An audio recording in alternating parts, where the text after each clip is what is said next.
तुम्हाला माहित आहे का आपल्या भारत देशाचे नाव हे भारत कसे पडले आणि आपल्या भारत देशाला प्राचीन नाव काय होते?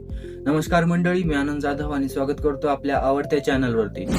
तर उत्तरेकडील हिमालयापासून ते दक्षिणेकडील समुद्र सपाटीपर्यंत पसरलेला महाद्वीप म्हणजेच आपला भारत देश आहे, ज्याला की महाकाव्य किंवा पुराणांमध्ये भारतवर्ष असे म्हणले जाते आणि इथल्या निवासियांना भारती म्हणजेच भरत की संतान असे म्हणले जाते. भरत हे एका प्राचीन कबिलेचे नाव होते, जे की भारतामध्ये वसलेले होते.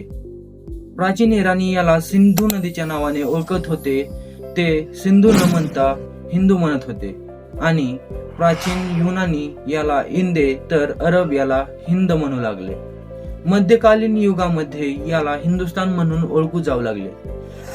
युनानी भाषेच्या इंदे या शब्दावरती आधारित इंग्रज याला इंडिया म्हणू लागले. अखेर भारताच्या संविधानामध्ये अनुच्छेद क्रमांक 1 यामध्ये भारत म्हणजेच इंडिया असा स्पष्ट उल्लेख केलेला आहे. इंडिया या शब्दाचा कोणताही फुल फॉर्म नसून तो युनानी भाषेच्या इंदे या शब्दावरती आधारित एक इंग्रजांनी उच्चारलेला शब्द आहे.